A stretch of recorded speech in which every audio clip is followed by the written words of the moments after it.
अस्सलाम वालेकुम, this is anatomy and today we will study the inguinal canal.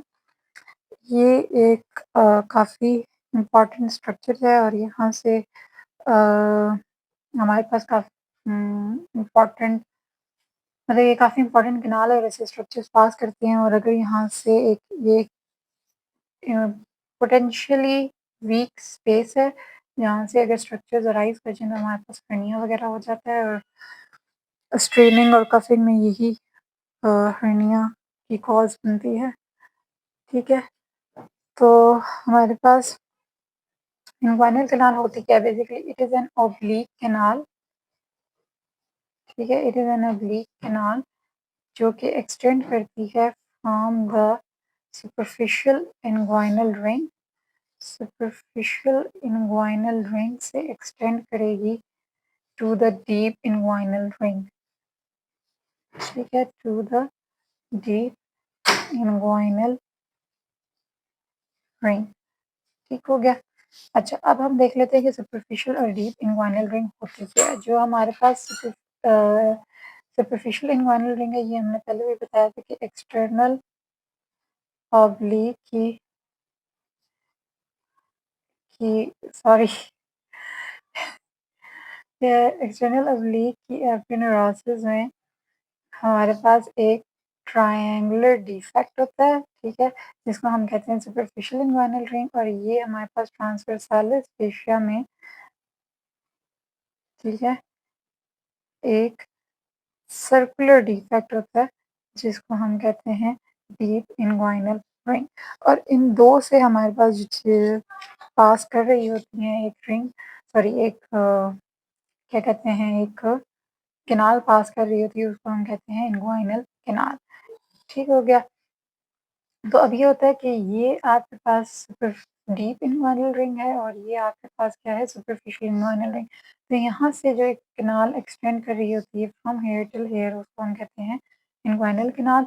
और अब ये क्या होता है कि ये जब यहाँ से जब आगे आ रही होती है तो आपके पास फाइबर्स लेके आ रही होती है ऑफ एक्सटर्नल ऑब्लिक, और यहाँ से हमारे पास लेके जा रही होती है इंटरनल ऑब्लिक की। तो इंटरनल और एक्सटर्नल ऑब्लिक के जो फाइबर्स होते हैं ना, एपिनेरोसिस के फाइबर्स, वो इस स्ट्रिंग को कवर कर रहे होते हैं।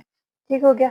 अच्छा, अब इससे कंटेंट्स के पास करते हैं कि हमारे पास जो होते हैं ना इन द मेल्स। ठीक है, मेल्स में आपके पास पास करेगी इसमें से स्पर्मेटिक कॉर्ड। क्या चीज़ पास करती है? Spermatic cord. और फीमेल में आपके पास पास करती है round ligament of uterus. Round ligament of uterus. ठीक है, ये राउंड लिगामेंट ऑफ यूट्रस से पास करेगा।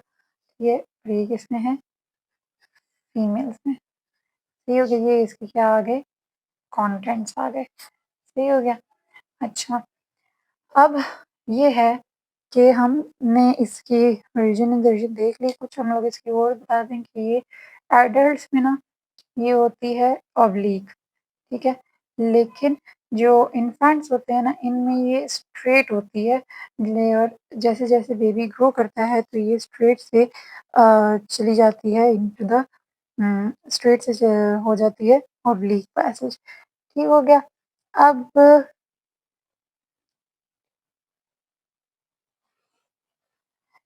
अब ये होता है कि जो हमारे पास ये इन्ग्वाइनल कैनाल है ना, इसकी वॉल्स होती हैं। पहले हम इसकी वॉल्स देख लेते हैं।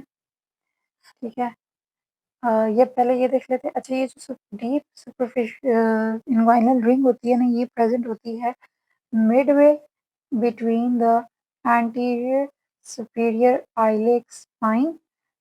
ठीक है, एंटीरियर सुपीरियर आइलेक स्पाइन के से एंड प्यूबिक ट्यूबरकल। तो pubic tubercle and anterior superior iliac spine के मिडवे प्रेजेंट होती है। और ये जो सुपरफिशियल इन्ग्वाइनल रिंग होती है ना, ये प्रेजेंट होती है above and medial to the pubic tubercle. तो ये इन दो की पोजीशन होती है, मीडियल टू प्यूबिक ट्यूबरकल। और मैंने ये पहले बता दिया कि जो सुपरफिशियल इन्ग्वाइनल रिंग है वो is a defect in the external oblique aponeurosis, और ये ट्रांसवर्सालिस फेशिया के एपिनेरोसिस में डिफेक्ट होता है।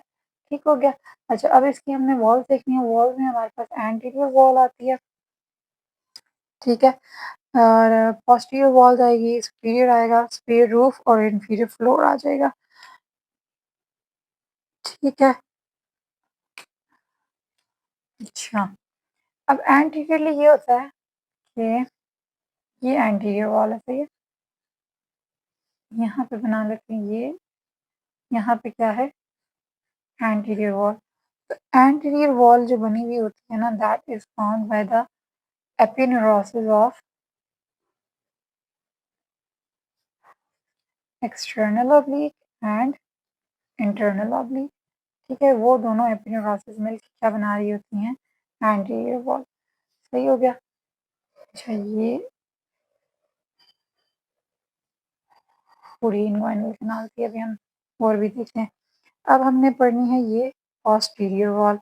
ये तो पोस्टीरियर वॉल जो है वो बन रही होती है with the epineuritis of, sorry, that is formed by the transversalis fascia, ठीक है। तो हमारे पास सबसे पहले आता है transversalis fascia, ठीक है, और दूसरा आता है हमारे पास conjoint tendon, ठीक है। तो conjoint tendon क्या होता है, it is formed by the neurosis of internal oblique and transversus abdominis. तो बेसिकली क्या होता है कि आपके जो इंटरनल ऑब्लिक और एक्सटर्नल ऑब्लिक होते हैं ना, उनकी जो एपिनेरोसिस होती है वो मिल के, ये अगर इंटरनल ट्रांसवर्सस एब्डोमिनस की है और ये इंटरनल ऑब्लिक की है, तो ये दोनों की जो एपिनेरोसिस के फाइबर्स होते हैं ना, ये मिल के एक टेंडन बना रहे होते हैं, जो कि यहाँ इसके इनग्वाइनल कैनाल के मीडियली जाके इंसर्ट होता है, ठीक है। और वो पोस्टीरियर वॉल बना रहा होता है ऑफ द इनग्वाइनल कैनाल, ठीक है। तो आपने ये याद रखने के posterior wall is found by the transversus fascia and the conjoint tendon. Conjoint tendon जो कि बना फॉर्म हुआ हुआ होता है by the aponeurosis of the internal oblique and the transversus abdominis का मसल, ठीक हो गया।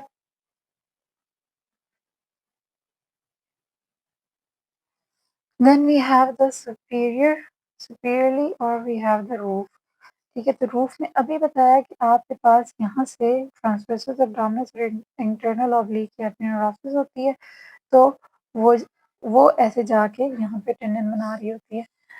तो वो वो जो इसके लोअर फाइबर्स है ना इन मसल्स के, तो लोअर आर्चिंग फाइबर्स ऑफ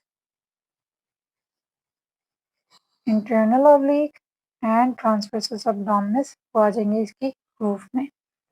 और फ्लोर आपके पास सिंपल है कि फ्लोर पे आपके पास आता है लैक्यूनर लिगामेंट, ठीक है, एंड इनग्वाइनल लिगामेंट।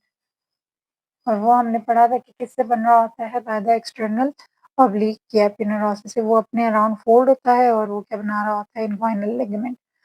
और इनग्वाइनल लिगामेंट से ये राइज कर रहा होता है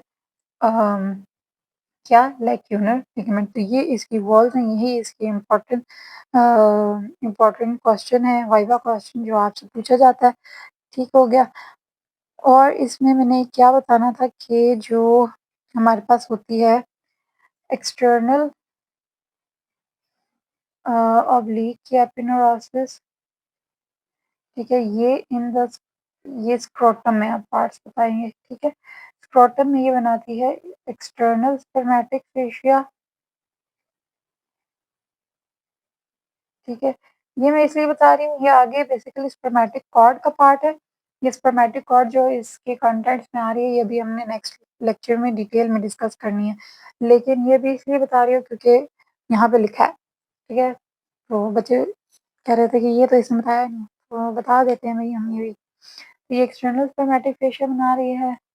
जो इंटरनल ऑब्लिक की एपिनेरोसिस है वो क्रीमास्टर मसल बनाती है। और लास्टली आपके पास जो ट्रांसवर्सालिस फेशिया है वो बनाता है इंटरनल स्पर्मेटिक फेशिया, ठीक हो गया। अब इसके मैकेनिक्स है, मैकेनिक्स में एक बात तो मैंने बता दी कि ये एडल्ट्स में क्या होती है, ऑब्लीक पैसेज होता है, लेकिन इन्फेंट्स में क्या होता है कि ये स्ट्रेट होती है। ठीक है, अब जो एक और चीज़ ये है कि जो इंटरनल ऑब्लीक मसल के फाइबर्स होते हैं ना, ये डीप रिंग के सामने प्रेज़ेंट होते हैं और ये इसकी एंटीरियर वॉल को रीइंफोर्स कर रहे होते हैं। मतलब ये है कि जो आपकी अगर ये एंटीरियर वॉल है और अगर ये इसका वीकेस्ट पॉइंट है, तो इस वीकेस्ट पॉइंट के पीछे जो है वो आपके पास एंटी इंटरनल ऑब्लिक के फाइबर्स होंगे और वो इसको रीइंफोर्स करेंगे। इसी तरह जो आपके पास पोस्टीरियर वॉल है, पोस्टीरियर वॉल का ये वीक पॉइंट है, फॉर एग्ज़ाम्पल अगर ये वीक पॉइंट है, तो इसके सामने आपके पास कंजाइंट टेंडन होगा जो कि इसको रीइंफोर्स कर रहा होगा। और ये होता है कि अ, जो अगर ये स्ट्रॉन्गेस्ट पॉइंट है of the internal oblique sorry of the posterior wall, तो इसके सामने वाला कॉरेस्पॉन्डिंग जो बिल्कुल सामने पार्ट पॉइंट पड़ा होगा ऑफ द एंटीरियर वॉल, वो इसका वीकेस्ट पॉइंट होगा। चलिए, ये कंफ्यूज करने की बात है, मैं वैसे आपको बता रही थी कि बुक में क्या लिखा है। ठीक है, अच्छा हाँ, कफिंग और स्ट्रेनिंग के दौरान क्या होता है कि हमारे पास ये जो लो आर्चिंग फाइबर्स होते हैं ना, इंटरनल ऑब्लिक और ट्रांसवर्सल एब्डोमिनल के, ये कॉन्ट्रैक्ट करते हैं। ठीक है, और ये फ्लैट हो जाएंगे, तो कॉन्ट्रैक्ट करके ये ऐसे फ्लैट हो जाएंगे, आर्च नहीं बनाएंगे। ठीक है, और ये क्या करेंगे, flow contents of the inguinal canal को ऐसे करके कंप्रेस कर देते हैं और इन्वाइनल कैनाल जो है वो वर्चुअली क्लोज कंसिडर की जाती है। और अगर यही कफिंग और स्ट्रेनिंग ज़्यादा हो जाए, तो हमारे पास क्या होता है कि आपके कंटेंट्स जो होते हैं वो प्रोट्रूड आउट कर जाते हैं और हर्निएट हो जाते हैं। और और अगर वो हर्निएट ना करें, मतलब एक नॉर्मल बेयरेबल कंडीशन है, तो आप जो पर्सन होता है वो पेन फ़ील करता है, मतलब एक अनईज़ीनेस फ़ील करता है और वो नेचुरली एक स्क्वाटिंग पोज़ीशन अटेन कर लेता है। ठीक है? तो ये इसके मैकेनिक्स में कुछ बातें लिखी थी, मुझे नहीं लगता इतना कुछ पूछता है, ठीक है? लेकिन ये है कि मैंने चलो बता दिया आपको। Anyhow, this is all for today, and do let me know if you have any questions or comments section below. Thank you. Allah Hafiz. Bye bye.